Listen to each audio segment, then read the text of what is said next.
What is up, ladies and gentlemen? Welcome back to another edition of Worth a Watch with me, Anthony Flores. Another out and about today. I'm at another Half Price Books.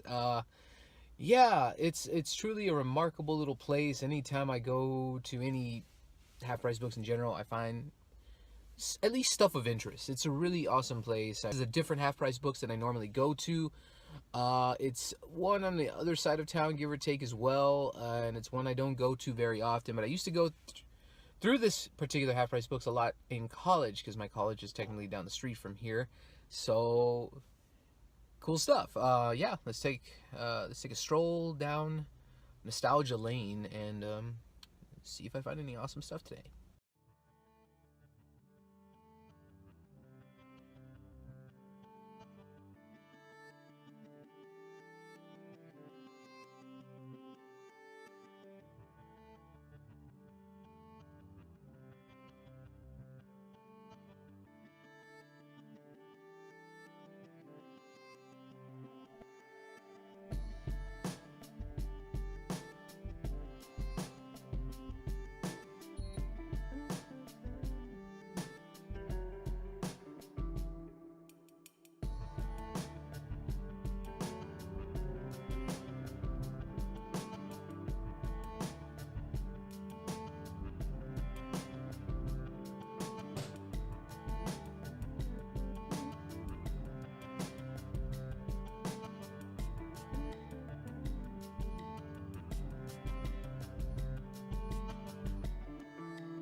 Amazing things. A couple of out of print things, long since out of print, of course, because it's nothing but VHS. And I got 4 titles. 2 of them, well, they're pretty common, if anything, I guess, if you go to any Half Price Books or Goodwill or something. But these other 2 titles are, I'd like to think, are pretty hard to come by. And I double checked on eBay and stuff because I'm kind of curious, like, even do these VHS sell for a lot? And one of them, yes. First up, though, I had to get these. I had these as a kid, and these are like in mint shape for I believe these came out in 1999. The VHS and the DVD digitally remastered versions of this movies. Yeah, they even still have the stickers on them. Technically, person probably watched them like once, but either way, they're so colorful. I had to get them again. I wouldn't care to get the DVD versions of these, but the VHS just has way more color. They're just, I don't know, just something about the VHS looks awesome, and it's Ghostbusters, the 1999 remastered versions. Yeah, this, don't know if the glare is getting them really bad, but yeah, these movies are, of course, near and dear to my heart, and I had to get these mainly because just collecting purposes. Ghostbusters is one of those rare movies that I want to collect multiple formats on them, and there was a handful of other movies I had in my hand where I'm just like, should I get them, should I not? It's only 99 cents, but again, I'm a man on a budget. I'm just waiting to see if maybe I'll find something else on another out and about, or just anything else, just life, you know, I need to buy stuff or whatever. So I wanted to cool it down, and when I went to the Blu-rays, I didn't even bother trying to film there because, again, it's such a small corner that they had a fairly good selection. Problem with this Half Price Books, though, was overpriced. Some of these movies I've seen at other Half Price Books for like about $3.99, and here it's like $7.99, $8.99, somewhere above that price range. And I'm like, nope, I'll stick with VHS today. And I looked through Laserdiscs as well. Not a great selection. Some good titles, but not anything for me. But anyways, the next title I found was, and this is just beautiful. I'm not the biggest fan of this movie, but it's one of those movies where it's such an iconic presence in cinema. There's a lot of films that have been inspired from this. There's a lot of just wholesome family greatness from this movie. And even though it's such a weird movie in its own right, and it's just this release, I've never seen it before. And they had 2 copies of this. One was terribly damaged, but this was a 1989 release, it seems like. A 50th anniversary edition of The Wizard of Oz. I have a Laserdisc version of this, but I don't own this movie on Blu-ray or DVD or anything. But it's such an iconic movie, I technically don't feel like I have to rewatch it over and over again. But it's a movie where you just appreciate. And this cover art, sorry for the glare, is beautiful. I mean, I thought the cover art on the Laserdisc was awesome. This is just beautiful. And then it's got this booklet inside. The other one did not. The other one was torn out, which is unfortunate. I'm assuming this is something, again, sorry for the glare, but something that the different versions of the DVD and Blu-ray, those giant clusterfuck editions that they've released before, I'm assuming the little booklet in here is about the same. It's just much more awesome. But it does say, yeah, here, 1939 to 1989. That is an amazing little booklet. I can't get everything out. There's the lovely Judy Garland right there. True classic beauty right there, man. It's a lot of great stuff. I definitely can't wait to read through this. And it's in good shape. It's got a few bent corners here or there, but it's in really great shape. Never seen this release before, ever. And the fact that I came across 2 copies in one shot, and one was actually in really pristine condition for the age, I had to pick this up for 99 cents. Had to. I especially since I always remember watching that movie with my grandmother and my aunt and my family in general. So it's definitely a movie that's yeah, it's just iconic. And this is a movie where I remember renting this with my dad. My dad rented this, I think, when we were kids. Unfortunately, it's written on, of course. Everybody and their grandmother decided to write on VHS back in the day. I don't know who, honestly, anybody out there, comment below, let me know, did anyone ever fucking return a VHS to you if you wrote your address on it and stuff? Because I'm pretty sure that was never going to work if someone took your VHS tapes and just, boom, just said, fuck this, I'm taking this, I'm not going to return it. Or I just never understood the concept. It's like if someone were to try to do that now with DVDs or Blu-rays. No one's going to fucking return it. So I don't know why VHS tapes were so much written on all the damn time. I just leave a comment below if you have any thoughts on that. But this is a pretty beat up little tape, and it's kind of yeah, I don't know if it's gonna play well. From what I can see, it looks okay overall. But anyways, it's a random little movie called The Wonderful Ice Cream Suit.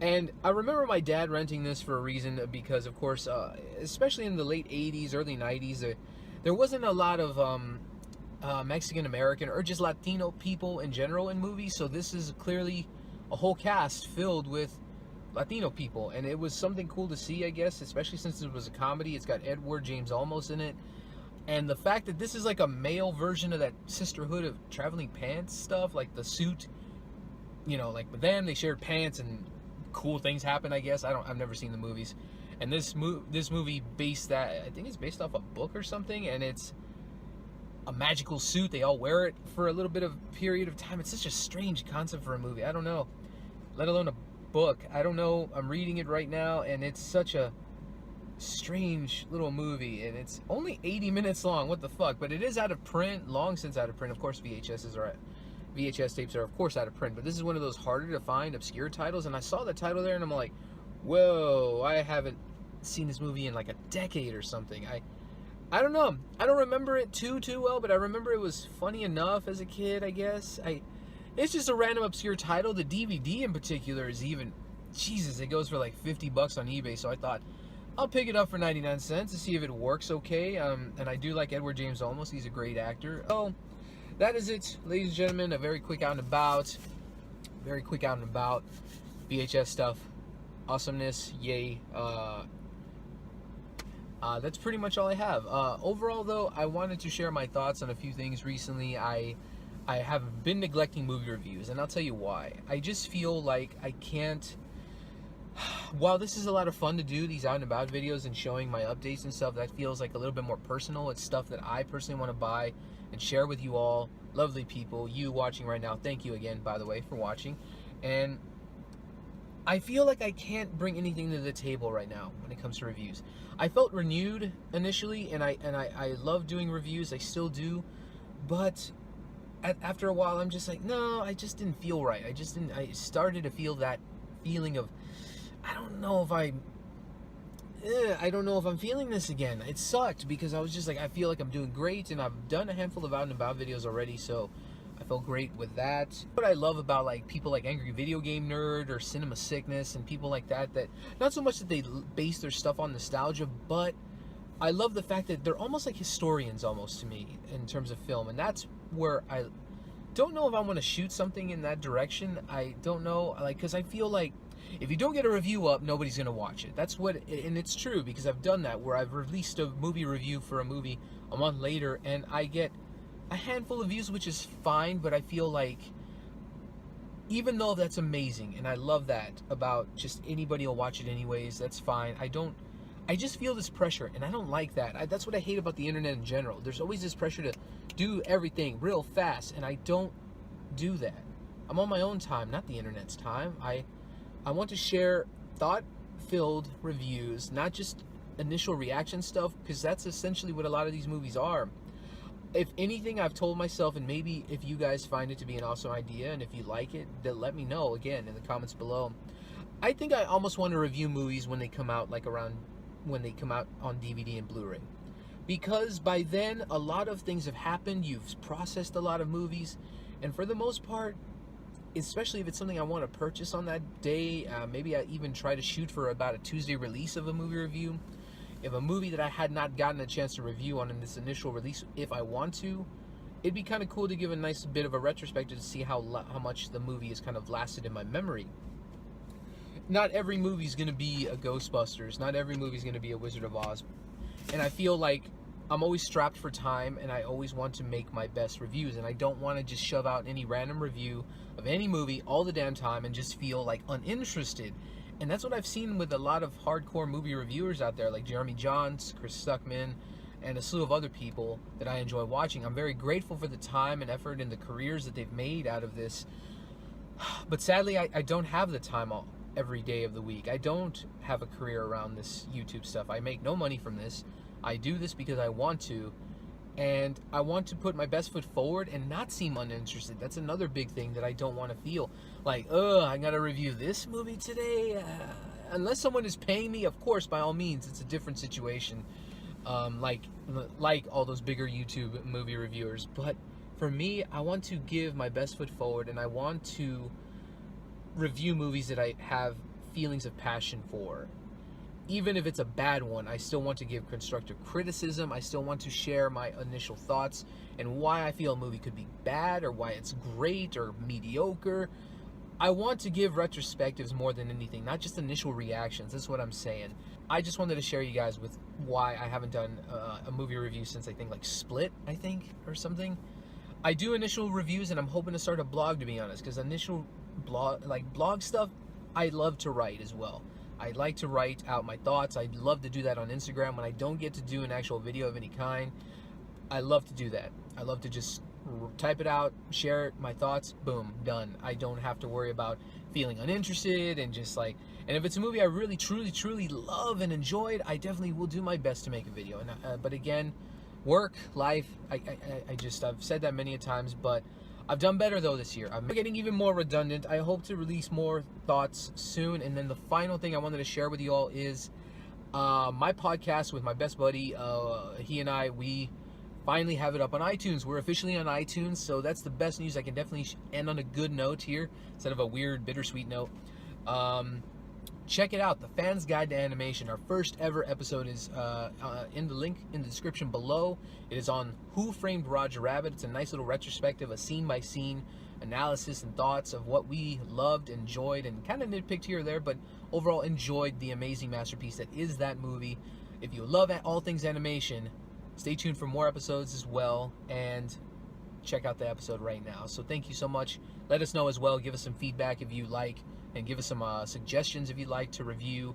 It's all things animation, so any animated movie you want us to review on that podcast, share in the comments down below, or on the actual rating system and feedback, reviews, and whatever on iTunes. That'd be very helpful for us. All of our links to social media down below, my social media down below, right here, wherever, it's all there. Thank you all so much for sitting in, listening to me, enjoying some pickups that I got. on this out and about, and thoughts on all my segments and everything else in between. So, yeah, I'm Anthony Flores with Worth Watch, and keep going to the movies.